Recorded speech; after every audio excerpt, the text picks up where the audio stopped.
The iron gate feels colder than it should on Christmas Eve. I stand here in the freezing rain, my fingers wrapped around the bars like a child pressing her face against a candy store window. Except I'm not looking at something sweet. I'm looking at the place that was supposed to be home, watching the warm golden light spill from every window of the Greenwich estate while my breath fogs in the December air. My hand reaches for the door handle of my Subaru. 10 years old, dented on the passenger side from that time I clipped a mailbox during a snowstorm. But I paid for it? I stammer, reaching for the metal. Every payment. For 5 years. Preston's hand shoots through the bars and snatches the keys before I can close my fingers around them. Paid through the corporate leasing structure using pre-tax bonuses. His voice is flat, businesslike, the same tone he uses when firing employees. Technically, you signed over the title to the holding company 3 years ago for tax efficiency. Remember? You no longer work for us. You don't get the perks. He turns his back. Just turns and walks away, my keys jingling in his palm like loose change. The sound fades as he climbs the front steps, and I'm left gripping my small suitcase, watching him disappear into the house without a backward glance. I should move. I know I should move. But some stupid part of me is still waiting for him to come back. 1 hour ago, I walked through those gates thinking I'd sleep in my old room tonight. Thinking maybe Christmas morning would feel normal, or at least familiar. I'd lost my PR job 3 days before the holiday when the company merged and my entire department got sliced away like fat from a roast. The severance was enough for 2 months' rent somewhere, maybe 3 if I was careful, but I needed time to figure out where that somewhere would be. I thought I had time. Instead, I walked into Kinsley's engagement party. Crystal chandeliers, a string quartet, 200 people in cocktail attire watching my baby sister show off her ring under soft romantic lighting, while I stood there in my work clothes, still damp from the subway. Preston tapped his champagne glass for silence right there in the foyer. He announced that the family trust, all $55 million of it, had been transferred entirely to Kinsley. Not split, not held for later, transferred. Final. Miranda has demonstrated a consistent pattern of professional failure, he said, his voice carrying across the marble floors. This family rewards success, not mediocrity. I begged. God, I hate remembering this part, but I begged. I asked if I could just stay for a few weeks, through the holidays, until I found a new position. I promised I'd be quiet, stay out of the way, help with anything they needed. Genevieve set down her wine glass with a sharp click. You're a burden, Miranda. We're not running a charity for failed adults. You need to leave. Tonight. The party went silent. 200 people watching me stand there with my purse still on my shoulder and my face burning. I left through the side door, grabbed the suitcase I'd packed that morning, the one I thought I'd unpack into my childhood dresser. Then, I walked to the front gate like an obedient daughter, because some habits break hard. That's where I am now, shivering. My wool coat soaking through at the shoulders where the rain finds every weak seam. The cold creeps down my spine in slow rivulets. I realized something then, standing at this gate in the dark. This is my fatal flaw. This moment right here. I'm still waiting for them to turn back. 5 minutes pass. Maybe 10. I lose track because my phone battery dies in my pocket, killed by the cold. The house lights turn off one by one. First the ballroom, then the dining room, then the upstairs bedrooms, winking out like stars at dawn. My mother's room goes dark last. I imagine her pulling the curtains closed, smoothing the duvet, settling into bed without a single thought of her daughter standing outside in sub-freezing rain. My finger hovers over the intercom button. I could buzz, could ask for just a blanket, a taxi, something. But the thought of hearing my father's voice crackle through that speaker, the satisfaction in his tone when he says no, makes my stomach twist. I grip the handle of my suitcase instead. The metal is so cold it burns. I feel it through my gloves, through my skin, straight down to the bone, but I hold on. I turn away from the gate, away from the house. Away from every Christmas morning and summer barbecue and graduation photo that happened behind those walls. Portchester is 3 miles east. I know because I used to drive past it on my way to the train station, back when I had a car, back when I had a job, back when I had a family. I start walking into the dark. The freezing rain turns the road into a black mirror reflecting nothing. My suitcase wheels catch on every crack in the pavement. Behind me, the estate disappears around a bend in the road, and I don't look back. Not once. because if I look back now, I might stand at that gate forever, waiting for someone who will never come. Portchester sits 3 miles from Greenwich, but the distance feels like crossing into another country. My feet have gone numb somewhere around mile 2. The freezing rain needles my face, and every step sends a jolt of pain through my ankles where my flats have rubbed the skin raw. The suitcase wheels keep jamming on chunks of ice, forcing me to drag it like I'm hauling a corpse. I pass a Motel 6 just after midnight. The neon sign flickers red and white, promising vacancy, and I think maybe this is where my luck turns. I still have the emergency credit card tucked in my wallet. The one Preston gave me years ago for true emergencies only. Getting locked out of your family home on Christmas Eve in sub-freezing temperatures seems to qualify. The night clerk looks half asleep behind bulletproof glass. He slides the card reader through the slot without making eye contact, and I watch the machine process for what feels like an hour. Then it beeps. Declined. Try again? My voice cracks. He swipes it twice more. Same result. Says here the card was reported stolen. He peers at his screen, then at me, his expression shifting to suspicion. About 20 minutes ago. 20 minutes. That would have been right after Preston took my car keys. Right after he walked back into the house and closed the door. My father called in a fraud report while I was walking in the rain. I leave without another word. What would I say? The clerk is already reaching for his phone, probably deciding whether to call the police about the soggy woman trying to use a stolen credit card. The bus stop on the edge of town offers the only shelter I can find. 3 walls of scratched plexiglass and a metal bench. I collapse onto it and feel the cold seep through my wet coat into my bones. My teeth chatter so hard I taste blood where I've bitten my cheek. That's when I hear the whimpering. A dog, maybe 40 pounds, tied to the post with a length of frayed rope. Its fur is matted and soaked through, and it's shaking worse than I am. Someone abandoned it here, just tied it up and left, the same way my family left me at the gate. I dig through my purse and find half a stale sandwich from 2 days ago. Turkey and Swiss on wheat bread, wrapped in wax paper. I crouch down and break off pieces, holding them out. The dog takes them gently, its tail giving a single grateful thump against the concrete. We match, I whisper, both of us thrown away on Christmas Eve. I share the entire sandwich, bite for bite. The dog presses against my leg when we finish, and I wrap my arm around it, stealing what little warmth we can give each other. That's when I notice the woman. She's sitting at the far end of the bench, tucked into the shadows. I didn't see her before, but now I can make out her shape. Elderly, maybe 70, wearing a thin house dress and wet bedroom slippers that have no business being outside. Her gray hair hangs in strings around her face.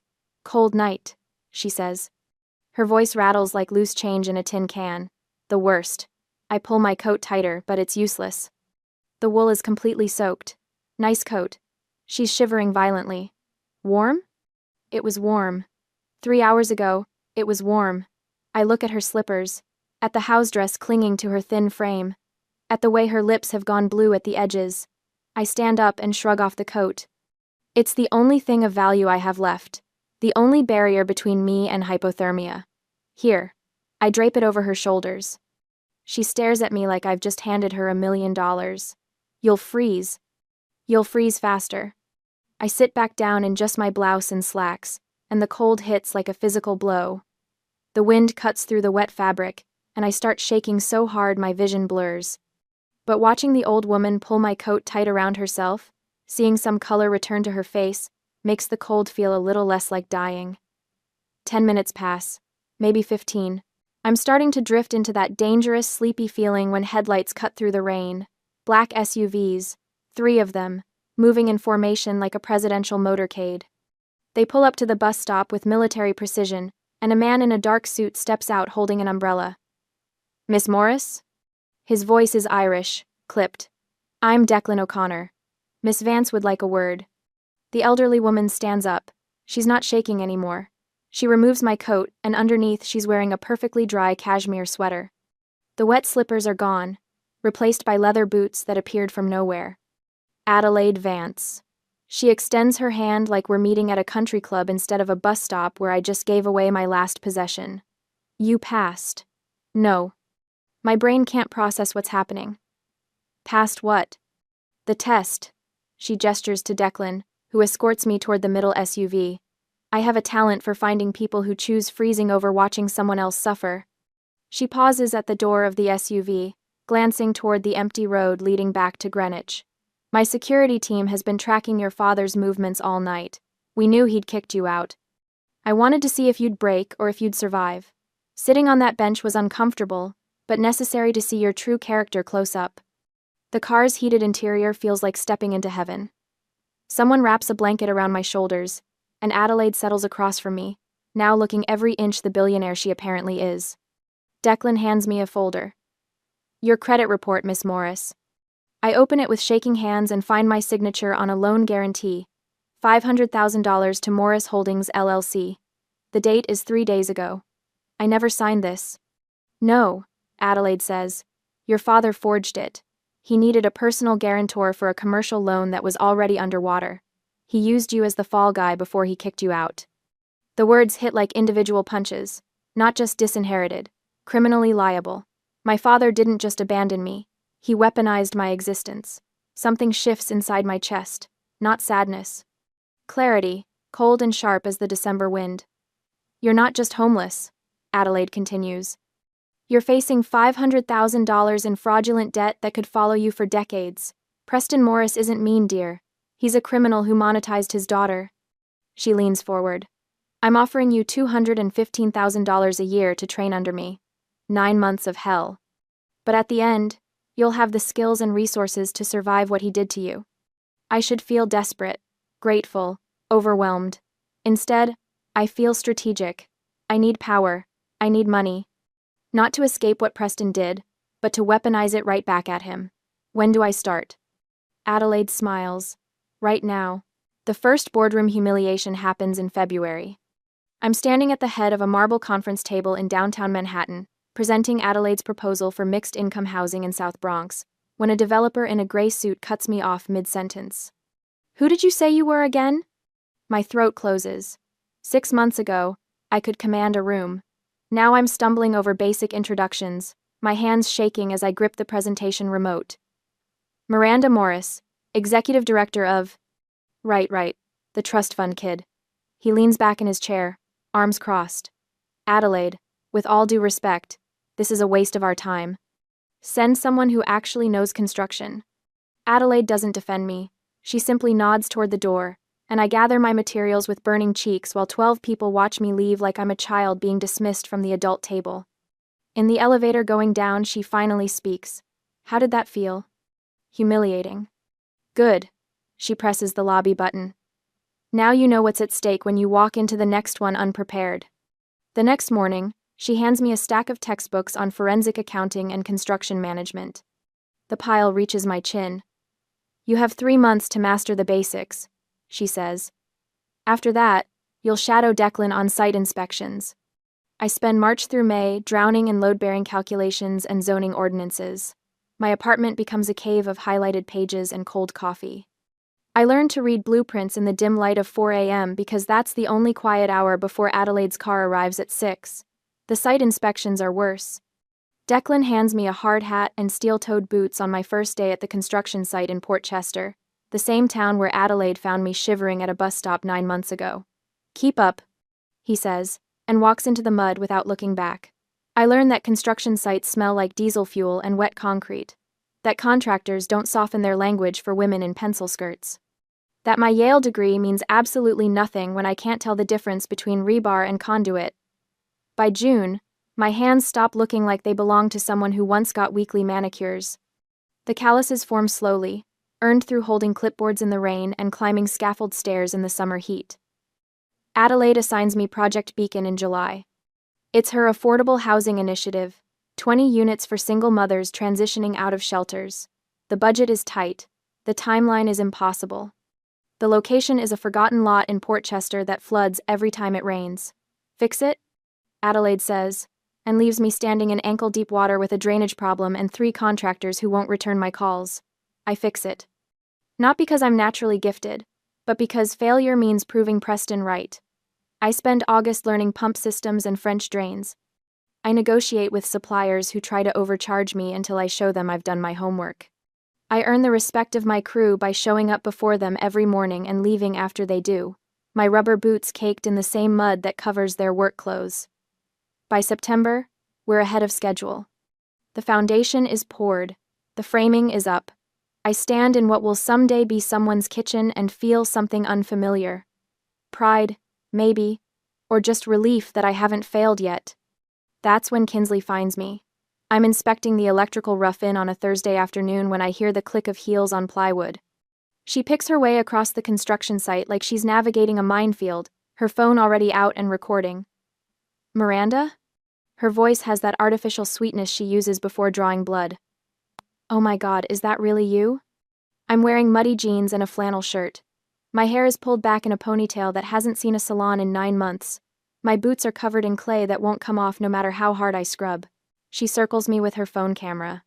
This is so sad. My sister used to work in PR, and now she's literally digging ditches.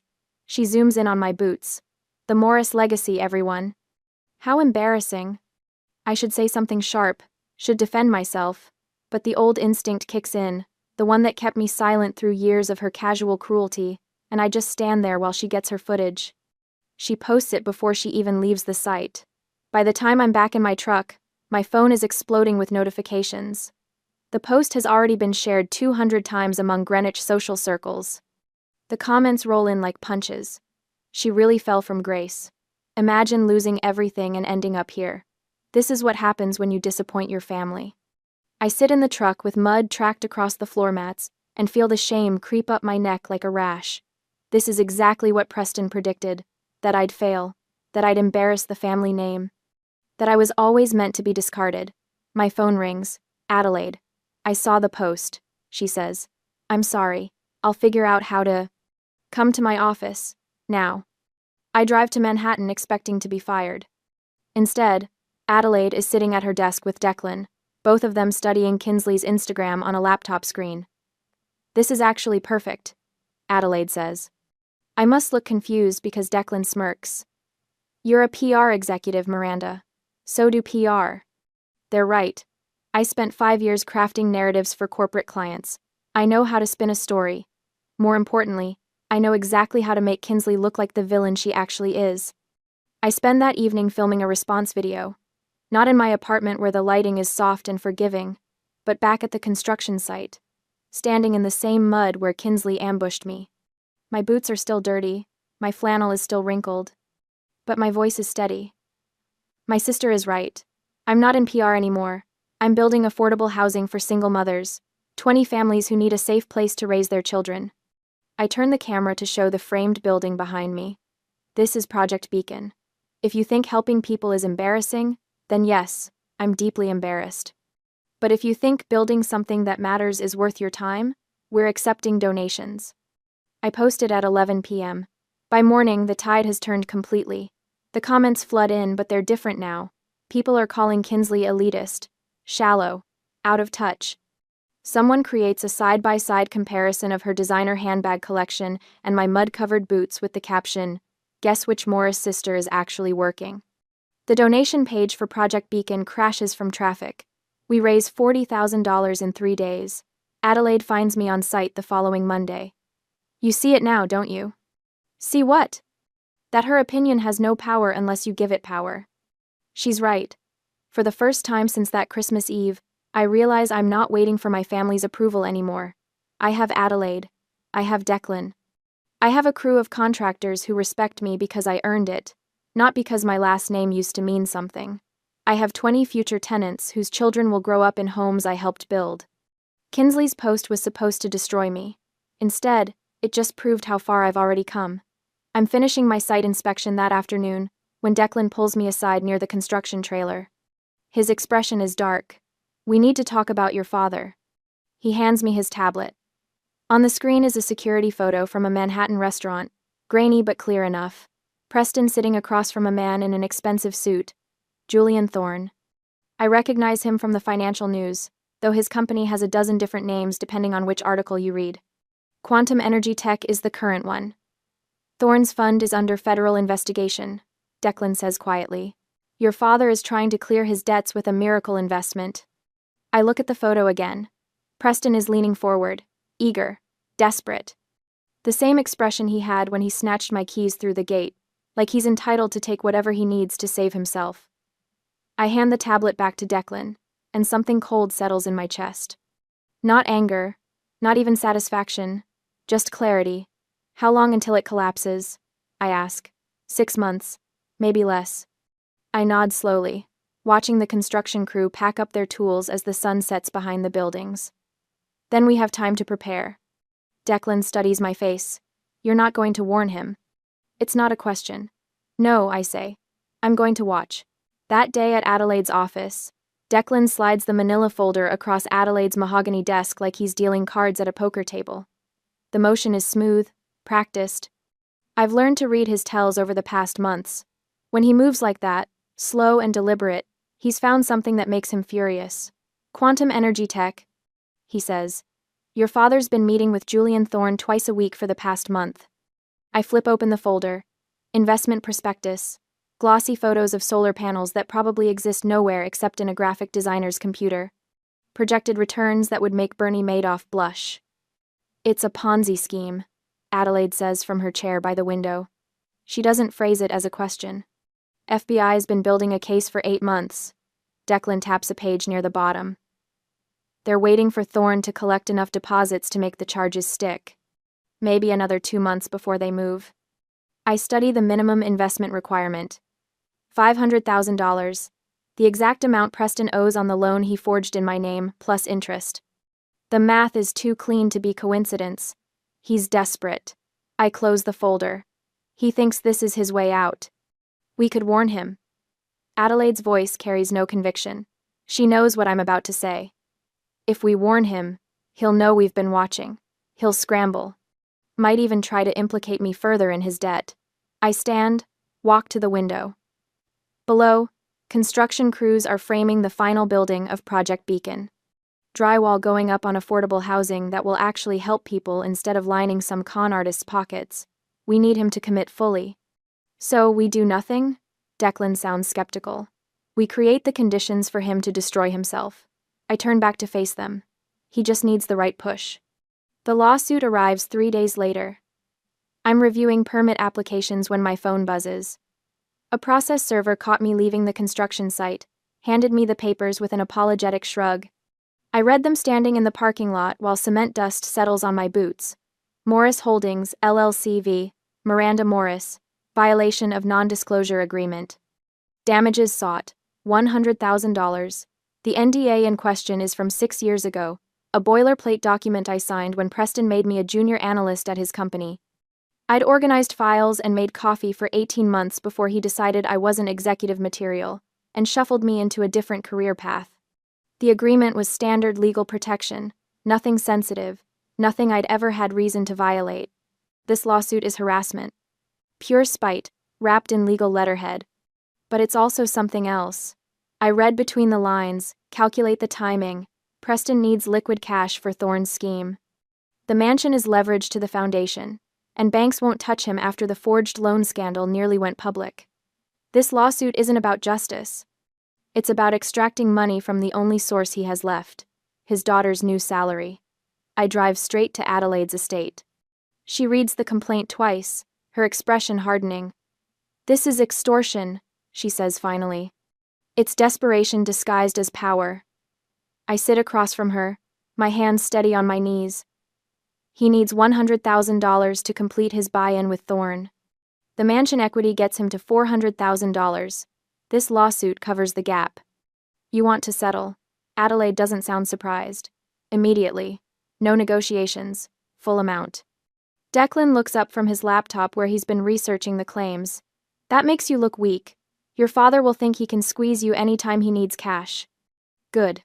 I meet his eyes. Let him think that. Understanding dawns across Adelaide's face. She sets down the papers, leans back in her chair. A smile touches the corner of her mouth, the kind you'd see on a chess master who's just spotted checkmate in 6 moves. You're handing him the rope, she says. I'm handing him exactly enough rope. I pull out my phone, start drafting an email to my lawyer. He thinks I'm paying because I'm terrified, because I know my place. But what I'm really doing is ensuring he has no excuse not to invest every penny he can scrape together.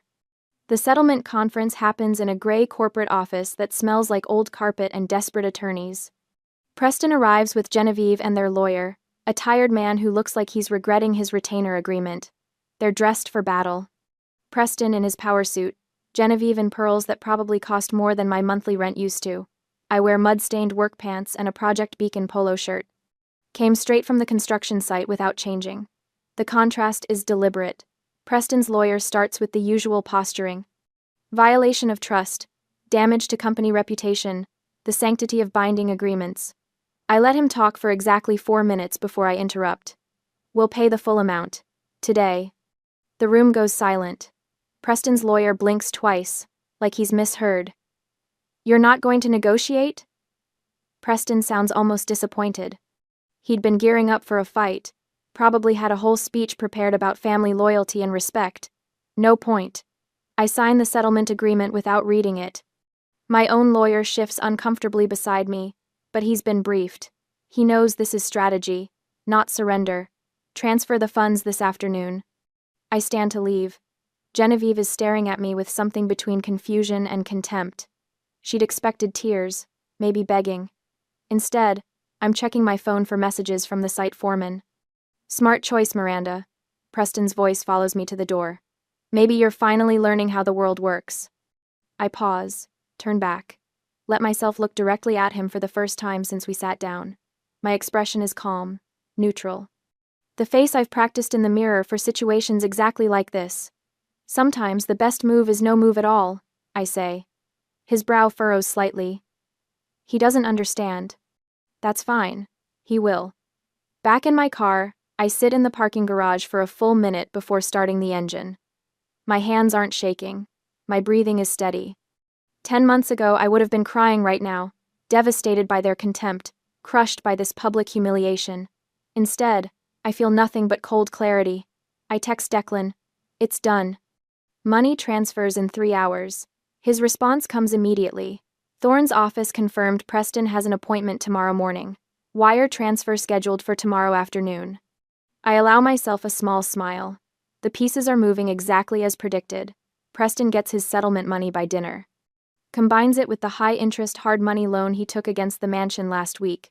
The one with the immediate foreclosure clause buried in Section 14 of the contract. Declan found that detail yesterday, highlighted it in yellow. By tomorrow night, Preston will have dumped everything into Julian Thorne's investment fund. Everything. The house, the settlement, probably Genevieve's jewelry, if he can liquidate it fast enough, and in about 8 weeks, the FBI will freeze every asset Thorne controls. I pull out of the parking garage into afternoon traffic. My phone buzzes with a text from Kinsley, posted to her Instagram story 10 minutes ago. Sister paid up without a fight. Guess she finally knows her place. Some people are born leaders, others are born followers. Family hierarchy. Know your worth. The post already has 3,000 likes. Comments flooding in from Greenwich Society, people I used to know. They think they're watching my humiliation. They have no idea they're watching me hand my father the shovel he'll use to bury himself. I just handed them the shovel. All of them. And they're so eager to start digging they can't see the ground crumbling beneath their feet. The trap is armed. Now I just wait for it to spring. The call comes on a Tuesday morning in late November, a month after I handed Preston that settlement check. I'm reviewing architectural plans for Project Beacon's second phase when my assistant knocks. Miss Morris, your family is in the lobby. They don't have an appointment. I glance at Declan, who's leaning against my office doorframe. His expression doesn't change, but I catch the slight lift of his eyebrow. We both know what this means. The FBI raided Quantum Energy Tech this morning, he says quietly. Confirmed Ponzi scheme. Assets frozen. There it is. The trap. Sprung exactly as predicted. Send them up, I tell my assistant. I don't stand when they enter. That's the first thing Preston notices. I can see it register on his face, the shock that I'm not jumping to greet him, not offering coffee, not smoothing over the awkwardness with nervous chatter like I used to. They look terrible. Preston's shirt is wrinkled, missing a button at the collar. Genevieve's makeup is smeared under her eyes. Kinsley's hair, usually flat-ironed to perfection, hangs limp and unwashed. Miranda. Preston's voice cracks on my name. We need to talk. Family business. I gesture to the chairs across from my desk. They sit. I wait. There's been a misunderstanding with an investment. Preston starts. His hands shake as he grips the armrests. A temporary liquidity issue. The hard money loan on the house has an acceleration clause, and we need bridge financing. $3,500,000. Just for 30 days until we can restructure. I let the silence stretch. 5 seconds. 10. Preston's jaw tightens. We're family, Genevieve adds. Her voice is thin, reedy. You have resources now. Adelaide Vance's resources. Surely the foundation can. The Vance Foundation, I interrupt, is a charitable organization with a fiduciary duty to serve its mission. I cannot authorize personal loans to family members using donor funds. Don't give me that corporate double talk, Preston snaps. Some of his old authority surfaces, that edge in his voice that used to make me flinch. You're the incoming CEO. You have discretion. You could help us if you wanted to. Could I? I lean back in my chair. Walk me through the math, Dad. You took the $100,000 from our settlement and invested it with Julian Thorne. You also took out a hard money loan against the Greenwich house. What was the interest rate on that loan? His face goes pale. 18%, I continue, with an immediate foreclosure clause upon default. You put everything into quantum energy tech.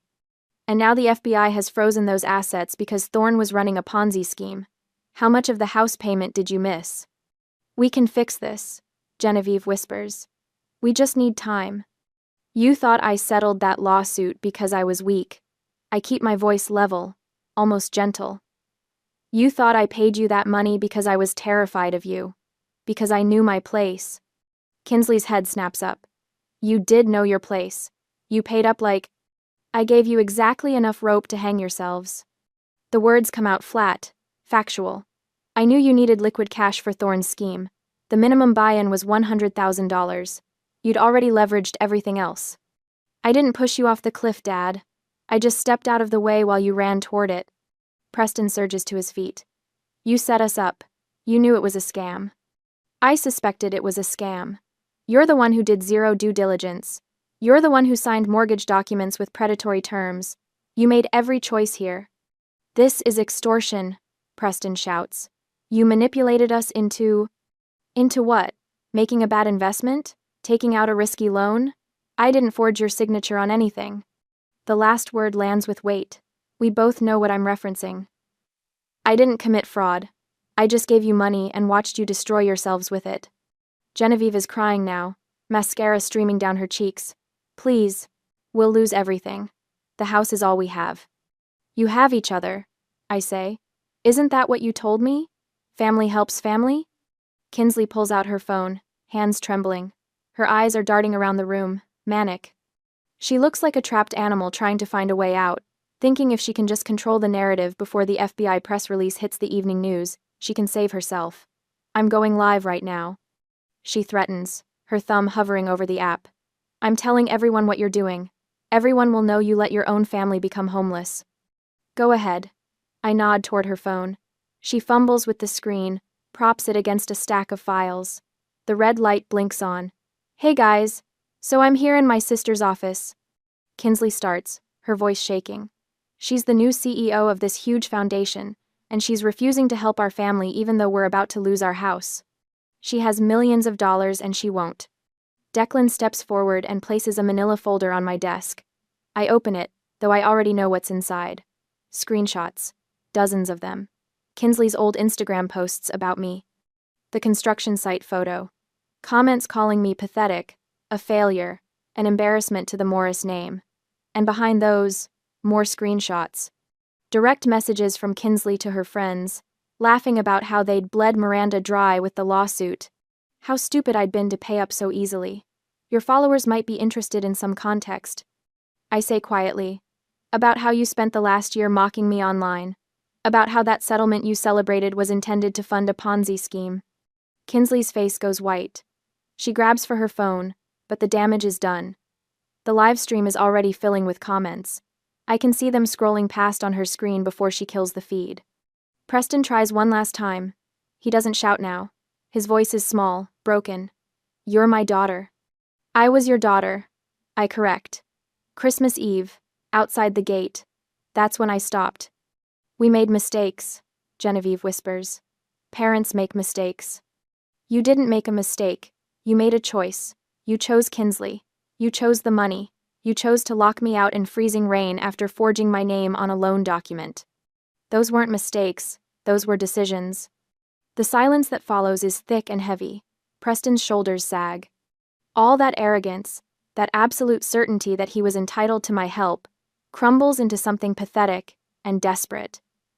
The foreclosure proceedings start in 72 hours, Declan says from the doorway. You should consult with a bankruptcy attorney. They leave without another word. Preston can't even look at me. Genevieve stumbles, and Kinsley has to steady her. Through my office window, I watch them cross the parking lot to a dented sedan, nothing like the Mercedes they used to drive. Within hours, Kinsley's Instagram explodes. Not with sympathy. With rage. People dig up every cruel post she ever made about me. Screenshots of the settlement celebration circulate with hashtags about karma and schadenfreude. By evening, Greenwich society groups are buzzing. The Morris family isn't just broke. They're pariahs. The house forecloses within a week. I don't attend the auction. Declan sends me a photo, though. The estate I grew up in, empty and dark, with a bank seizure notice on the door. They scatter after that. Different cheap apartments in different towns. Kinsley moves in with a friend from college. Preston and Genevieve rent a one-bedroom in Stamford, sleeping on a pull-out sofa because they can't afford furniture. I feel nothing when I hear these details. Not satisfaction. Not guilt. Just a vast, clean emptiness where my family used to live inside my chest. The ballroom doors of the new Vance Foundation headquarters slide open with a whisper, revealing 200 guests in evening wear.